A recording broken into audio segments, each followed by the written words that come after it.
Shanta couldn't stay in her class any longer. She had done clay modeling, music, drill, a bit of alphabets and numbers, and was now cutting colored paper. She would have to cut till the bell rang and the teacher said, "Now you may all go to home. or Put away your scratch-ups and take up your alphabets." Shanta was impatient to know the time. She asked her friend sitting next to her. Is it 5 now? Maybe. Or it is 6? I don't think so. Because night comes at 6. Do you think it is 5? Yes. Oh, I must go. My father will be back at home now. He has asked me to be ready at 5. He is taking me to the cinema this evening. She threw down her scissors and ran up to the teacher. Madam, I must go home. Why, Shantabai? Because it is 5 o'clock. Who told you it was 5? Kamala. It is not 5 now. It is... do you see the clock there? Tell me what the time is.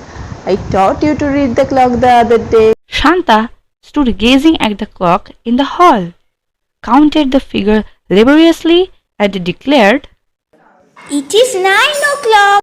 The teacher called the other girls and said, Who will tell me the time from that clock?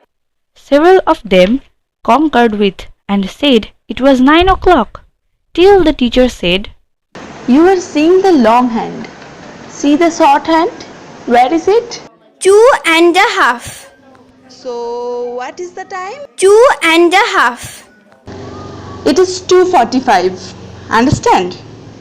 Now you may all go to your seats.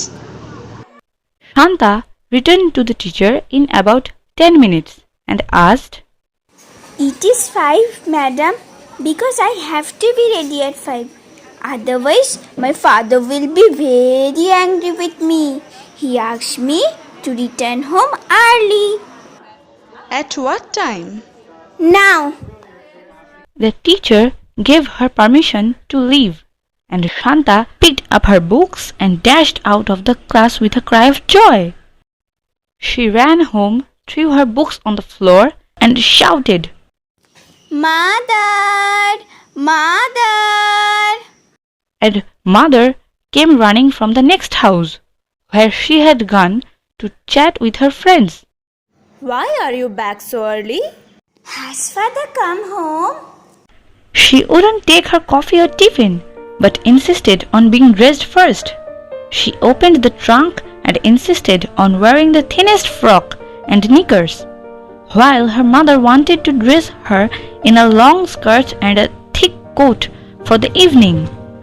Shanta picked out a gorgeous ribbon from a cardboard soap box in which she kept pencils, ribbons, and chalk bits. There was a heated argument between mother and daughter over the dress, and finally mother had to give in.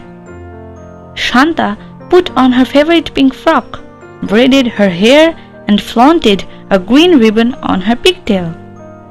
She powdered her face and pressed a vermilion mark on her forehead.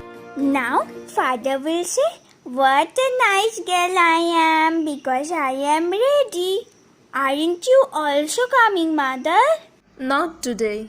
Shanta stood at the little gate looking down the street. Father will come only after 5. Don't stand in the sun. It is only 4 o'clock.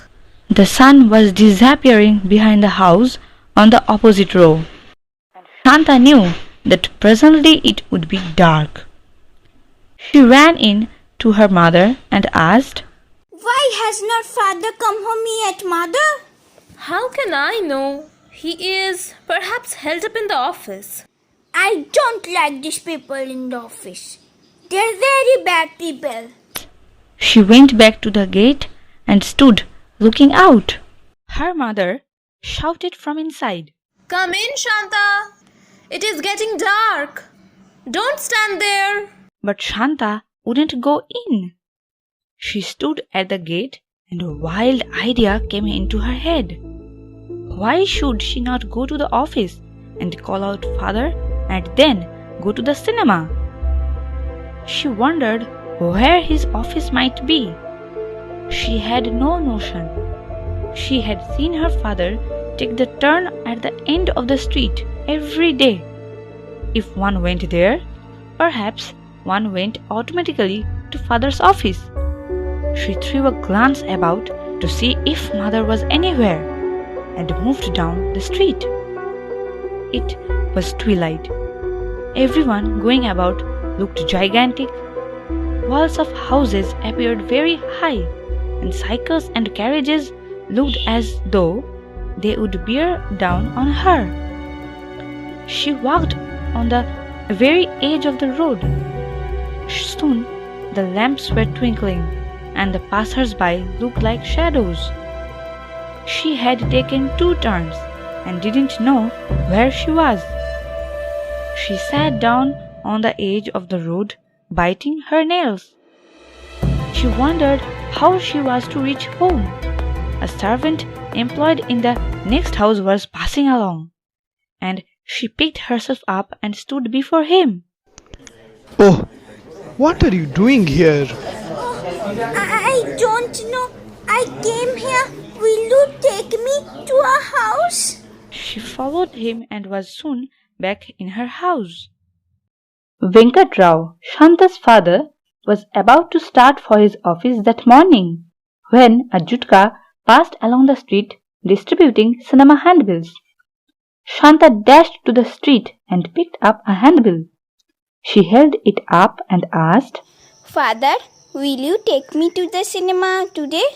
He felt unhappy at the question. Here was the child growing up without having any amenities and the simple pleasures of life. He had hardly taken her twice to the cinema. He had no time for the child, while children of her age in other houses had all the dolls, dresses, and outings that they wanted.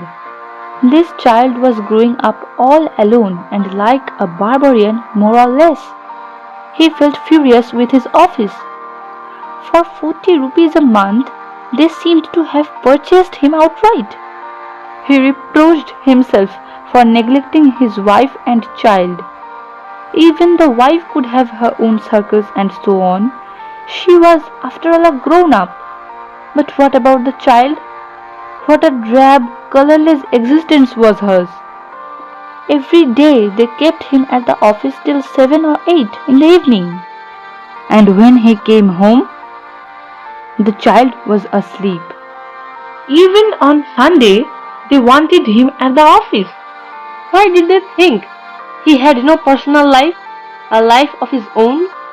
They gave him hardly any time to take the child to the park or the pictures. He was going to show them that they weren't to toy with him. Yes, he was prepared even to quarrel with his manager, if necessary. He I said will with take you resolve. to the cinema this evening. Be ready at 5, okay? Really, Mother? Shanta shouted. Mother came out of the kitchen. Father is taking me to a cinema in the evening? Shanta's mother smiled cynically. Don't make false promises to the child. Venkatrao glared at her. Don't talk nonsense. You think you are the only person who keeps promises. He told Shanta. Be ready at 5, Shanta. I will come and take you positively. If you are not ready, then I will be very angry with you. He walked to his office full of resolve. He would do his normal work and get out at 5. If they started any old tricks of theirs, he was going to tell the boss. Here is my resignation. My child's happiness is more important to me than these horrible papers of yours. All day the usual stream of papers flowed onto his table and off it. He scrutinized, signed, and drafted. He was corrected, admonished, and insulted. He had a break of only 5 minutes in the afternoon for his coffee. When the office clock struck 5 and the other clerks were leaving, he went up to the manager and said. May I go, sir? The manager looked up from his paper. You? It was unthinkable that the cash and account section should be closing at 5. How can you go? I have some urgent private business, sir. He said, smothering the line he had been rehearsing since the morning. Here with my resignation. He visualized Shanta standing at the door, dressed and palpitating with eagerness. There should not be anything more urgent than the office work. Go back to your seat. You know how many hours I work? The manager came to the office 3 hours before opening time and stayed nearly 3 hours after closing, even on Sundays. The clerks commented among themselves. His wife must be whipping him whenever he is seen at home. That's why the old man seems so fond of this office. Did you trace the source of the 10-8 difference? I shall have to examine 200 vouchers. I thought we might do it tomorrow. No, this won't do. You must rectify it immediately. Venkatrao mumbled Yes, sir. and slunk back to his seat. The clock showed 5:30. Now it meant 2 hours of excruciating search among vouchers. All the rest of the office had gone. Only he and another clerk in his section were working. And of course the manager was there. Venkatrao was furious. His mind was made up. He wasn't a slave who had sold himself for 40 rupees outright. He could make that money easily. And if he couldn't, it would be more honorable to die of starvation. He took a sheet of paper and wrote. Here with my resignation. If you people think that you have bought my body and soul for 40 rupees a month, then you are mistaken.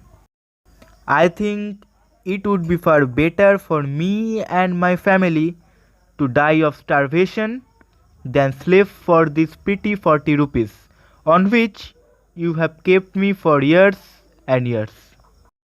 I suppose that you have not a slightest notion of giving me an increment. In any case, it doesn't interest me now. If I and my family perish of starvation, may our ghosts will come and haunt you and your all life.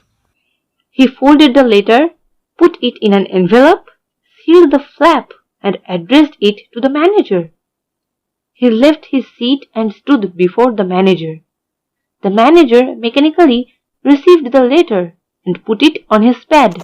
Venkatrao, I am sure you will be glad to hear this news. Our officer discussed the question of increments today, and I have recommended you for an increment of 5 rupees. Orders are not yet passed, so keep these to yourself for the present. Venkatrao put out his hand, snatched the envelope from the pad, and hastily slipped it in his pocket. What is that letter? I have applied for a little casual leave, sir. But I think You can't get any leave for at least a fortnight to come. yes, sir. I realize that. That is why I am withdrawing my application, sir. Very well. Have you traced that mistake? I am scrutinizing the voucher, sir. I will find it out within an hour. It was 9 o'clock when he went home.